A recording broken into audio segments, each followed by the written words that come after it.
Jabatan Ahli Pelajar Universiti Utara Malaysia. Timbalan Naib Chancellor Ahli Pelajar dan Alumni Universiti Utara Malaysia, Profesor Madya Dr. Abdul Malik Abdul Karim, hari ini mempengerusikan mesyuarat pasca banjir 2015. Kita ikuti temu bual bersama Profesor Madya Dr. Abdul Malik Abdul Karim mengenai keputusan mesyuarat yang diadakan.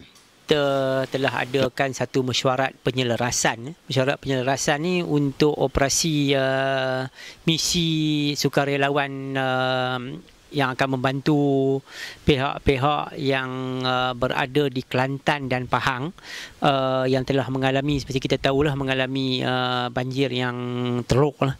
Jadi maknanya pelajar-pelajar kita akan tamat peperiksaan pada hari Khamis ni. Jadi kita akan mula bergerak insya-Allah pada hari Jumaat, iaitu pada 16 hari bulan, dan kita akan berada di dua negeri, iaitu Kelantan dan Pahang.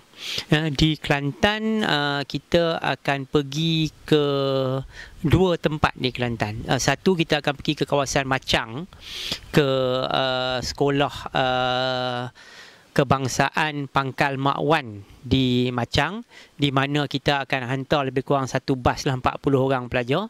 Dan di situ juga pada 17 hari bulan tu, Naib Chancellor kita akan, yang bagi Datuk Naib Chancellor akan bersama kita pada 17 hari bulan tu untuk memberi derma daripada segi pakaian sekolah, set lebih kurang 200 set pakaian sekolah yang akan diberikan oleh UUM kepada sekolah kebangsaan Pangkal Mak Wan ini, yang juga Naib Chancellor telah bersetuju untuk menjadikannya sekolah angkat UUM.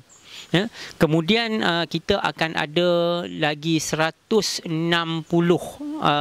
pelajar yang akan pergi ke sekolah menengah kebangsaan Dabung, yang pada masa ini adalah di antara, saya rasa tak salah saya, 6 sekolah yang masih belum dibersihkan sepenuhnya.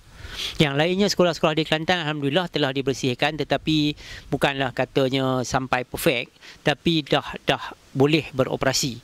Tapi 6 sekolah ni masih mempunyai masalah. Jadi kita akan pergi kepada satu sekolah yang bermasalah ini, iaitu Sekolah Menengah Kebangsaan Dabung, di mana UUM akan mengantar lebih kurang 160 pelajar di situ. Dan di Kelantan ini kita akan berada daripada, kita bertolak 16 di sini, 17, 18 kita akan beroperasi sepenuhnya di Kelantan. Maknanya kita punya strength di Kelantan adalah 200 pelajar. 200 pelajar dan lebih kurang 20 lebih staf lah yang akan berada di Kelantan. Dan kita akan bertolak balik ke Kedah pada 19 hari bulan. Okey, dan kemudian satu kumpulan lagi akan kita bawa ke Pahang. Dan ke Pahang ni pun kita akan pergi kepada dua tempat, iaitu satu tempat yang kita akan pergi adalah kepada kawasan Kuala Kerau. Kawasan Kuala Kerau ni kita akan menghantar 80 pelajar di Kuala Kerau. Kemudian kita akan juga pergi ke Pekan. Di Pekan ni kita anticipate lebih kurang 180 pelajar akan berada di Pekan.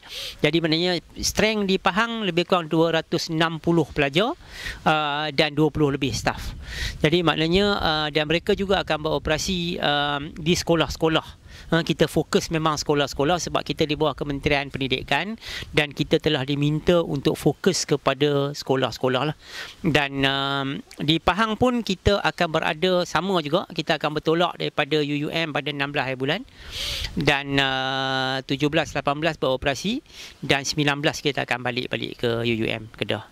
Daripada segi pelajar ni, tadi kita bermesyuarat ni semuanya ada semua tim-tim yang berkaitan. Jadi mana Pusat Kesihatan tadi pun kita ada wakil daripada Pusat Kesihatan, Dr. Rabiah, yang hadir dan telah memberi sedikit maklumat tentang ubat yang perlu dimakan, ubat untuk leptospirosis tu, ya, untuk penyakit yang kencing tikus yang perlu diberikan kepada setiap pelajar. Jadi setiap pelajar kita akan diberi ubat untuk penyakit kencing tikus itu, dan juga tiap-tiap bas akan dilengkapkan dengan first aid box, ya, dan kita juga ada PBSM yang actually bersama kita untuk masak, dan juga mereka boleh membantulah kalau ada luka, dressing luka dan sebagainya. Dan kita juga tahu di mana adanya pusat-pusat kesihatan di kawasan-kawasan tersebut, so that kalau ada apa-apa emergency dan sebagainya, kita akan membawalah pelajar-pelajar kita ni ataupun siapa yang perlulah kepada pusat-pusat kesihatan ini. Dan lagi peralatan lain daripada peralatan tu, kita of course lah kita kena ada boots untuk pelajar kita, sebab di sekolah menengah kebangsaan Dabung tu masih agak teruk kawasannya, dan jadi pelajar-pelajar ni kita akan supply dengan tiap-tiap orang akan dapat satu boots dan glove, serta semua orang akan dapat mask juga, ya, untuk keselamatan dan kesihatan mereka. Dan satu lagi benda yang kita buat adalah kita filter. Kita tahu bahawa kita ada ramai pelajar yang berminat. Alhamdulillah, ramai pelajar kita berminat untuk menjadi sukarelawan. Tetapi kita mahu hanya pelajar-pelajar yang fit lah, yang sihat, yang tidak ada masalah asma mungkin, masalah alergi. Kita tak galakkan untuk pergi, disebabkan ini kita akan pergi ke kawasan yang mungkin airnya tak berapa bersih dan sebagainya. Jadi kita perlukan orang-orang yang ni, jadi kita filter. Awal-awal dah kita filter, kita akan memilih pelajar-pelajar yang tahap kesihatan yang baik lah dan fit lah untuk pergi kepada misi-misi sukarelawan ni. Jadi yang lain tu mungkin yang boleh membantu daripada segi aspek-aspek lain pada masa hadapan. Yang pertama sekali, saya amat mementingkan keselamatan pelajar. Itu yang paling utama. Jadi kita ni akan bergerak sebagai satu konvoi yang besar. Sebenarnya kalau kita lihat di Kelantan saja, kita akan ada 5 bas. Jadi kita punya logistik tu kena betul. Jadi maknanya apa yang kita buat adalah kita memastikan bahawa di setiap bas itu, sebab kita punya bas ni adalah pelajar-pelajar daripada DPP. Jadi pada setiap DPP saya telah mewajibkan untuk mengada satu pegawai. Jadi maknanya mungkin satu pegawai itu in charge of 20 student saja. Dan pegawai inilah bertanggungjawab untuk keseluruhannya, iaitu 20 pelajar ni dia perlu jaga daripada pelajar ni punya roll call. Bila nak naik bas, dia pastikan cukup 20 pelajar dia. Dan kemudian juga perkara-perkara seperti makan minum pelajar-pelajar ni, kesihatan pelajar-pelajar, semua di bawah tanggungjawab. Jadi kita daripada 200 tu kita pecahkan kepada groups of 20. Jadi maknanya kita mungkin ada di situ, kita akan ada 10 pegawai dah. Jadi satu pegawai, jadi tak sulit sangatlah, dia jaga hanya 20 pelajar.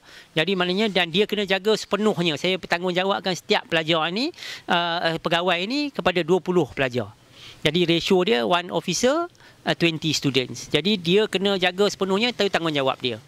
Jadi dan juga satu macam saya kata tadi, keselamatan dan juga kesihatan pelajar lah. Maknanya bila dia pergi tu, maknanya dia dah cukup preparation. Dan juga mungkin saya terlupa tadi bahawa kita dah mengadakan kursus juga untuk memberi mereka mental preparation.